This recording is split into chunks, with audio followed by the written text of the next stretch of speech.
अस्सलाम वालेकुम।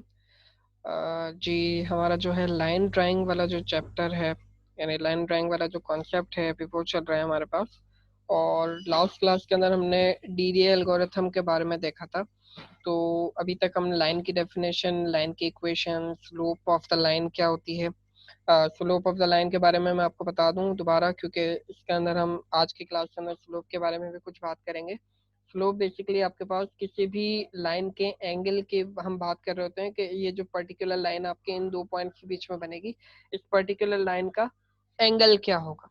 ठीक है, तो इसको जो निकालने का हमारे पास फॉर्मूला है वो ये है कि m is equal to y2 minus y one upon x2 minus x1। यानी अगर आपको दो पॉइंट्स दे दिए गए हैं तो उनका अगर आपको स्लोप निकालने के लिए कहा जा रहा है तो आप y2 में से y1 को माइनस करेंगे और x2 में से x1 को माइनस करेंगे, तो आपको उसका और उनको डिवाइड करेंगे आपस में, तो आपको स्लोप मिल जाएगा कि इस पर्टिकुलर लाइन का जो इन दो पॉइंट्स के बीच में बनेगी उसका एंगल क्या होगा या वो कितने ढलान के ऊपर बनेगी।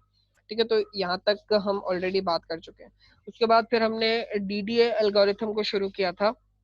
इसके कुछ स्टेप्स है, नंबर ऑफ, अगर आपको एक स्टार्टिंग पॉइंट और एक एंडिंग पॉइंट, दो पिक्सल के पॉइंट्स दे दिए गए हैं, तो इन स्टेप्स को फॉलो करके आप अपने मतलब उस लाइन को कंप्यूटर स्क्रीन के ऊपर प्लॉट कर सकते हैं। डीडीएल एल्गोरिथम के लिए हमने पिछले क्लास के अंदर पिछली कुछ क्लासेस में दो एग्जांपल्स भी की थी। आज हम कुछ डिफरेंट एग्जांपल्स करेंगे डीडीएल एल्गोरिथम की मदद से ही। तो ये तो हम पिछली क्लास में कर चुके हैं। ये वाली जो एग्जांपल है ये भी हम ऑलरेडी पिछली क्लास में कर चुके हैं। आज जो है हम इन दो डिफरेंट मतलब लाइंस को देखेंगे। एक वो लाइन है जो हॉरिजॉन्टली आपके पास ड्रॉ होगी डीडीए लाइन एल्गोरिथम की मदद से, और एक वो लाइन है जो आपके पास वर्टिकली ड्रॉ की जाएगी डीडीए एल्गोरिथम की मदद से। तो अब शुरू करते हैं। क्वेश्चन आपको दिया गया है, अभी हम पहले हॉरिजॉन्टल वाला केस पूरा देखेंगे हॉरिजॉन्टल लाइन के लिए, उसके बाद हम वर्टिकल के ऊपर आएंगे। तो आपको यहाँ पर क्वेश्चन दिया गया है कि plot a line between 2,2 and 9,2 using DDA line triangle algorithm. आपको दो पॉइंट्स दे दिए गए हैं, एक आपको दिया गया है 2,2। अगर 2,2 हम देखें तो ये पॉइंट हमारे पास बनेगा।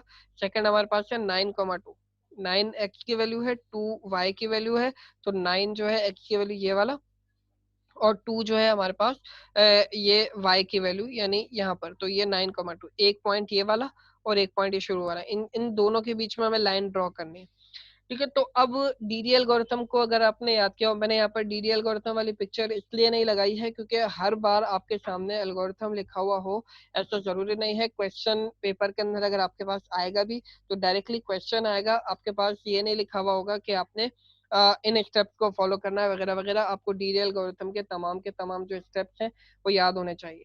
तो सबसे पहले डीडीएल एल्गोरिथम के अंदर हम क्या करते हैं कि डीएक्स की वैल्यू निकालते हैं। डीएक्स की वैल्यू क्या है, x2 माइनस x1। तो x2 की वैल्यू हमारे पास है 9 माइनस 2, ये हमारे पास बन गया 7। ये dx की वैल्यू आ गई है।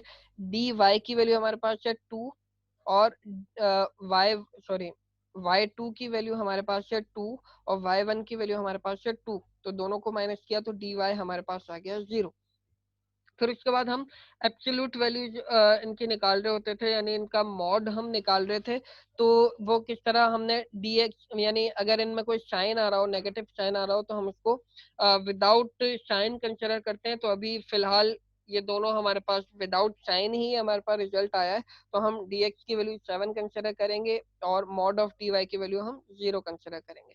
फिर उसके बाद हमें एक स्टेप्स का वेरिएबल लेना होता था जिसके अंदर हम जो भी इन दोनों में से बड़ी वैल्यू आई है उस वैल्यू को हम स्टेप्स के वेरिएबल को असाइन कर देते थे। तो हमारे पास dx की वैल्यू बड़ी आई है तो हमने स्टेप्स के वेरिएबल को यहाँ पर 7 असाइन कर दिया। फिर उसके बाद x इंक्रीमेंट और y इंक्रीमेंट दो वेरिएबल्स की हमें वैल्यू सेट करनी होती है। तो हमने यहाँ पर dx अपॉन स्टेप, ये इसका फॉर्मूला है। तो dx की वैल्यू हमारे पास आई है 7 और स्टेप्स की वैल्यू भी 7 आई है, तो x इंक्रीमेंट हमारे पास बन गया 7/7 1। y इंक्रीमेंट की वैल्यू हमारे पास आई है 0, सॉरी डी वाई की जो वैल्यू आई है वो हमारे पास आई है 0, और स्टेप्स की वेरिएबल की वैल्यू अभी हमें 7 मिली थी। तो डी वाई अपॉन स्टेप्स हम करेंगे तो 0/7, और ये जो अब हम इसको डिवाइड करेंगे तो हमें रिजल्ट भी 0 मिलेगा। यानी एक्स इंक्रीमेंट हम 1 करेंगे और वाई इंक्रीमेंट में हम 0 करेंगे, यानी वाई को हमें इंक्रीमेंट करना ही नहीं है। क्योंकि अगर आप ध्यान से देखें तो वाई की वैल्यू यहाँ पर 2 है और यहाँ पर भी 2 है, तो उसका मतलब ये है कि जब हम लाइन को ड्रॉ करेंगे तो हमारे पास वाई में कोई भी चेंज नहीं आ रहा है। चेंज हमारे पास कहाँ आ रहा है? एक्स की वैल्यू के अंदर चेंज आ रहा है। तो इसलिए हमारे पास वाई इंक्रीमेंट की वैल्यू ऑटोमेटिकली यहाँ पर 0 आ गई है। तो ये स्टेप्स कर लेने के बाद हम अपने पहले मतलब पिक्सल को प्लॉट करेंगे जो हमारे पास है 2,2। 2,2 को हमने प्लॉट किया यहाँ पर। उसके बाद फिर हमारा लूप चलता है और लूप हमें उतने टाइम चलाना होता है जितने हमारे पास ये स्टेप्स के वेरिएबल की वैल्यू आई है, यानी ये लूप आपके पास 1 से स्टार्ट होगा और 7 दफा तक ये लूप चलता रहेगा। अब आप x की वैल्यू को डिफाइन करेंगे, यानी 2 के बाद ये x की वैल्यू है, ये y की वैल्यू है। 2 के बाद अब अगले x की कौन सी वैल्यू को प्लॉट करेंगे और अगले y की कौन सी वैल्यू को प्लॉट करेंगे, वो हम यहाँ पर डिसाइड करते हैं। तो अब x की जो पुरानी वैल्यू थी 2, उसके अंदर जो x इंक्रीमेंट यानी जो हमें x की वैल्यू में इंक्रीज करना है वो 1 इंक्रीज करना है। तो 2 + 1 ये 3 हमारे पास हो गया, यानी नए x की वैल्यू हमारे पास 3 आ गई। और y की जो पुरानी वैल्यू है 2, उसके अंदर हमने 0 को इंक्रीमेंट किया है, क्योंकि हमें y इंक्रीमेंट की वैल्यू 0 मिली थी, तो 2 + 0 ये हमारे पास 2 आ गया। अगर आप यहाँ पे सातों मतलब लूप की इटरेशन में देखें तो y इंक्रीमेंट की वैल्यू हमारे पास 0 ही है। तो इसका मतलब क्या हुआ कि ये हमेशा जो है हमारे पास 0 ही रहेगा y इंक्रीमेंट, और हमें जो हर बार y की वैल्यू वैल्यू मिलेगी पिक्सल के लिए वो हमेशा 2 ही रहेगी। तो आप यहाँ पे देख सकते हैं कि पिक्सल में हमेशा y की जो वैल्यू है वो हमेशा के लिए 2 ही रही है। और x इंक्रीमेंट में हमारे पास 1 आया है, तो इसका मतलब ये है कि हर बार जब भी x की वैल्यू को हम अगली x की वैल्यू फाइंड कर रहे होंगे तो हम इसके अंदर 1 इंक्रीमेंट करेंगे। यानी शुरू में इसकी वैल्यू 2 थी, एक इंक्रीमेंट किया 3, फिर इसके बाद एक इंक्रीमेंट किया 4, 5, 6, 7, 8, 9। तो इस तरह करते करते यहाँ x की वैल्यू हर बार 1 से हम इंक्रीमेंट करेंगे और y इंक्रीमेंट 0 है, इसलिए ये हमेशा y की वैल्यू 2 ही रहेगी। तो पहली दफा जब हमने प्लॉट किया तो वो 2,2 था। सेकंड टाइम वो 3,2 होगा, 4,2, 5,2, 6,2 और ये चलते चलते 9,2 तक हमारे पास जो लाइन है वो प्लॉट होती चली जाएगी। ये बहुत ही सिंपल एग्जांपल आपके सामने है। अगर आपने एल्गोरिथम की मदद से इस प्रॉब्लम को सॉल्व करना है तो ये बहुत आराम से हो जाता है, क्योंकि इसमें कोई भी फ्लोटिंग पॉइंट कैलकुलेशंस हमारे पास नहीं आ रही है, जो पिछली हमने एग्जांपल्स में देखा था। यहाँ पर राउंड ऑफ करने का कोई कॉन्सेप्ट अभी हमारे पास नहीं आ रहा है, क्योंकि हमें डायरेक्टली इंटीजर वैल्यूज यहाँ पर रिजल्ट के अंदर मिल रही हैं, इसलिए यहाँ पर ना राउंड ऑफ हो रहा है ना फ्लोटिंग पॉइंट कैलकुलेशन हो रही हैं। तो यहाँ पर आपने 2,2 ये पहला पिक्सल प्लॉट किया, उसके बाद 3,2, 4,2, 5,2, 6,2, 7,2, 8,2 और आखिर के अंदर 9,2। तो यहाँ पर आप देख सकते हैं शुरू में हमें 2,2 प्लॉट करने के लिए दिया था, आखिर के अंदर हमारे पास जो पिक्सल की वैल्यू बनी है वो 9,2 है, यानी हमारे जो ये मैथमेटिक्स है ये बिल्कुल सही है। अब यहाँ पर आपको समझाने का जो मेरा यहाँ पर पॉइंट था, इस प्रॉब्लम को जो करवाने का जो मेरा पॉइंट था वो ये था कि आपको अगर कहा जाए कि एक हॉरिजॉन्टल लाइन जो आपको यहाँ पर प्लॉट की गई है, उस हॉरिजॉन्टल लाइन का स्लोप क्या होगा। तो स्लोप ऑफ द लाइन निकालने का जो फॉर्मूला हमारे पास है, अभी मैंने आपको पीछे भी दिखाया, m is equal to D Y upon D X. D Y की वैल्यू क्या है, y2 माइनस y1, जो भी अभी हमने यहाँ पर निकाली है dy की वैल्यू y2 माइनस y1, तो ये हमें मिला था 0। और dx की वैल्यू क्या होती है, x2 माइनस x1। तो x2 माइनस x1 अभी हमने यहाँ पर निकाला है, जो हमें मिला था 7। तो ये 2 माइनस 2 0, 9 माइनस 2 7, और इसका जो रिजल्ट हमें मिला स्लोप का, इस पर्टिकुलर लाइन की जो स्लोप हमने निकाली वो 0 निकली है। तो if slope of the line is 0, अगर आपको स्लोप ऑफ द लाइन 0 मिलती है तो लाइन जो है हमेशा हॉरिजॉन्टल बनेगी। ये पॉइंट मेरा यहाँ पर समझाने का था कि अगर आपको दो पॉइंट्स दिए गए हैं और उनकी जो स्लोप है, अगर आपने शुरू में ही कैलकुलेट कर ली इन दोनों पॉइंट्स की जो स्लोप बनेगी, यानी जो लाइन इन दोनों पॉइंट के बीच में ड्रॉ होगी उसकी स्लोप अगर 0 आ रहा है उसका रिजल्ट, तो आपकी जो लाइन है वो हमेशा जो है हॉरिजॉन्टल बनेगी। ठीक है, बहुत सारी दफा ये सवाल आ जाता है what is the slope of the horizontal line. या एमसीक्यू के अंदर क्वेश्चन आपके पास बहुत आराम से आ सकता है कि what is the slope of the horizontal line, तो आप क्या लिखेंगे, इसकी स्लोप जो है 0 होगी। या क्वेश्चन को थोड़ा सा घुमा कर दे देते हैं कि if the slope of the line is 0, अगर स्लोप ऑफ द लाइन 0 है तो आपके पास लाइन जो है वो वर्टिकल बनेगी, हॉरिजॉन्टल बनेगी या डायगोनल बनेगी, इस तरह के फिर आपको मतलब वो मल्टीपल चॉइसेस दे देते हैं कि आपने इनमें से कोई एक चूज करना है। तो जो पॉइंट मेरा समझाने का था वो ये कि अगर आपको 2 पॉइंट्स दिए गए हैं और उन 2 पॉइंट्स में जो लाइन बनेगी, उन 2 पॉइंट्स के बीच में जो लाइन बनेगी, अगर आप इसकी स्लोप को कैलकुलेट करें और वो स्लोप अगर 0 आती है तो आपके पास जो लाइन बनेगी वो हमेशा हॉरिजॉन्टल बनेगी, क्योंकि उसके अंदर वाई इंक्रीमेंट हमेशा 0 रहेगा। स्लोप अगर 0 है तो उसका वाई इंक्रीमेंट यानी उसके अंदर वाई में कोई चेंज नहीं आ रहा। अगर वाई में चेंज आता है तो फिर हमें लाइन को थोड़ा सा यहाँ से ये डायगोनल करना पड़ता है या इसको थोड़ा सा एंगल इसके बीच में आ जाता है, लेकिन ऐसा कुछ भी नहीं है क्योंकि वाई इंक्रीमेंट 0 है। तो स्लोप ऑफ द लाइन 0 है तो हमारे पास जो लाइन है वो हॉरिजॉन्टल बनेगी। सेकंड केस के अंदर अगर हम आते हैं वर्टिकल के केस में, तो यहाँ पर आपको कहा गया है कि आपने एक लाइन को ड्रॉ करना है। यहाँ पर क्वेश्चन में गलती हो गई है, ये 2,2 नहीं है, मैं इसको चेंज कर देता हूँ दोबारा से। ये वाले जो पॉइंट है ये सही लिखे हुए हैं, तो ये है आपके पास 2,6 और 2,12। तो ये कुछ आपके पास क्वेश्चन कुछ ऐसा बनेगा, और इसको मैं थोड़ा सा यहाँ से, ठीक है। अब क्वेश्चन आपके पास आ गया है कि आपने एक लाइन को ड्रॉ करना है, प्लॉट लाइन बिटवीन 2,6 और 2,12। अब इन दो के बीच में आपने जो है लाइन को ड्रॉ करना है डीडी एल्गोरिथम की मदद से। 2 पॉइंट्स आपके पास है, आपने dx की वैल्यू निकाली, dy की वैल्यू निकाली। मैं क्विकली अभी इसलिए कर रहा हूँ क्योंकि हम काफी सारे एग्जाम्पल्स कर चुके हैं, आपको पता होगा कि कैसे निकालते हैं। dx की वैल्यू हमारे पास 0 आई है, dy की वैल्यू हमारे पास 6 आई है। अब dx का आपने मॉड लिया वो 0 आया, dy का आपने मॉड लिया वो 6 आया। स्टेप के वेरिएबल को आप वो वैल्यू देंगे जो इन दोनों में से बड़ी होगी। तो स्टेप के वेरिएबल को आपने dy की वैल्यू दे दी क्योंकि वो dy जो है वो बड़ा था, 6 आ गया।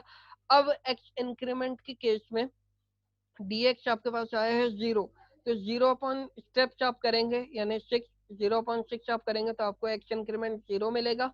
और y इंक्रीमेंट की वैल्यू आपके पास आई है 6, तो यहाँ पर आप देखें तो 6/6 स्टेप्स की वैल्यू भी 6 है, तो आपको यहाँ पर 1 मिल गया।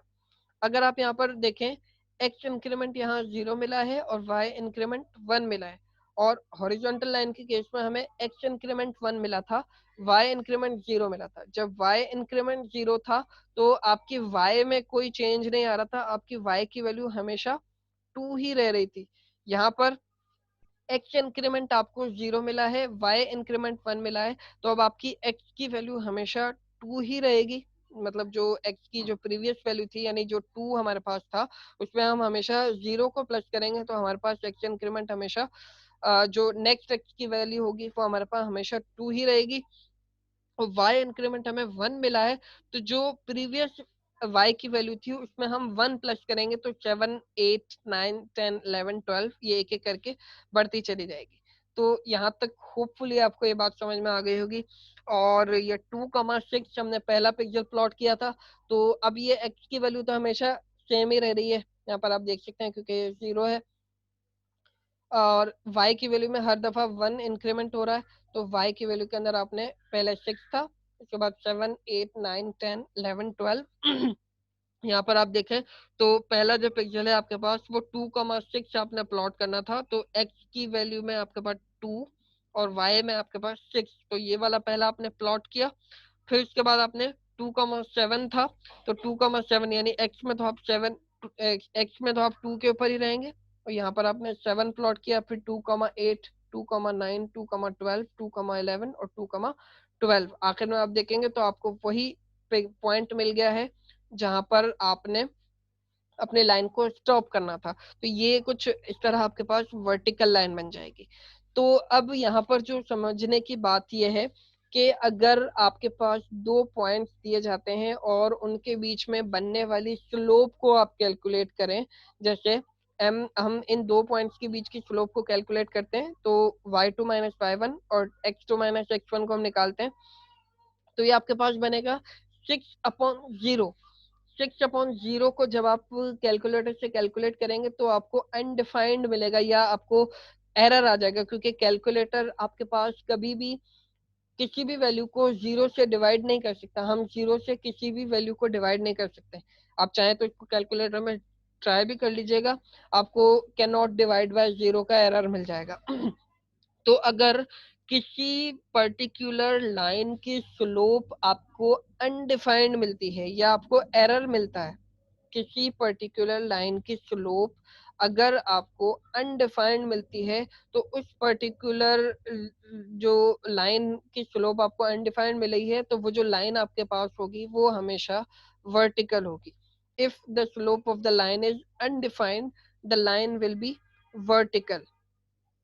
If the slope of the line is zero, अगर स्लोप ऑफ द लाइन आपको जीरो मिलती है, जीरो और अनडिफाइंड दो अलग अलग बातें हैं, इन दोनों को आपने मिक्स नहीं करना है। जीरो एक पर्टिकुलर इंटीजर वैल्यू है, अनडिफाइंड कोई वैल्यू नहीं है, ठीक है। तो अगर आपको स्लोप ऑफ द लाइन जो है वो जीरो मिलती है, तो आपकी लाइन जो है हॉरिजॉन्टल बनेगी, और अगर आपको स्लोप ऑफ द लाइन जो है अनडिफाइंड मिलती है, तो आपकी जो लाइन बनेगी वो वर्टिकल बनेगी। मेरे इस पूरे लेक्चर को समझाने का मकसद ही सिर्फ ये था कि दो पॉइंट्स के बीच में जब आप स्लोप को निकाल रहे हैं, अगर स्लोप आपके पास जो है जीरो है तो वो लाइन हॉरिजॉन्टल, और अगर स्लोप जो है अनडिफाइंड आ जाती है तो आपके पास वो लाइन जो है वर्टिकल। अब इस तरह के मैं आपको एमसीक्यू पेपर में भी दे सकता हूँ कि आपकी जो लाइन है, अगर उस लाइन की जो स्लोप है वो अनडिफाइंड आ रही है, ठीक है, उसकी कोई स्लोप हमारे पास कैलकुलेट होकर नहीं आ रही है, तो आपने ये बताना है कि लाइन हॉरिजॉन्टल होगी, वर्टिकल होगी, डायगोनल होगी, या नन ऑफ दीज होगी। तो आप वहाँ पर क्या सिलेक्ट करेंगे? वर्टिकल लाइन को सिलेक्ट करेंगे, क्योंकि जब स्लोप अनडिफाइंड होती है तो हमारे पास वर्टिकल लाइन बनती है, जब स्लोप आपके पास जीरो आती है तो हमारे पास जो लाइन होती है वो हॉरिजॉन्टल बनती है। तो यहाँ तक अब मैं डीडीए एल्गोरिथम को ख़त्म कर रहा हूँ। इसके बाद जो है हम नेक्स्ट एल्गोरिथम पढ़ेंगे लाइन को ड्रॉ करने के लिए। होपफुली यहाँ तक जो है आपको ये जो थ्योरेटिकल हमने जो ये चीज़ें पढ़ी हैं डीडीए एल्गोरिथम के हवाले से, ये तमाम की तमाम समझ में आ चुकी होंगी। कोई भी क्वेश्चन हो उनको नोट डाउन कर लीजिए, इंशाल्लाह लाइव क्लास जब हम रखेंगे तो उसके अंदर उन तमाम क्वेश्चन को हम डिस्कस करेंगे। अल्लाह हाफिज़।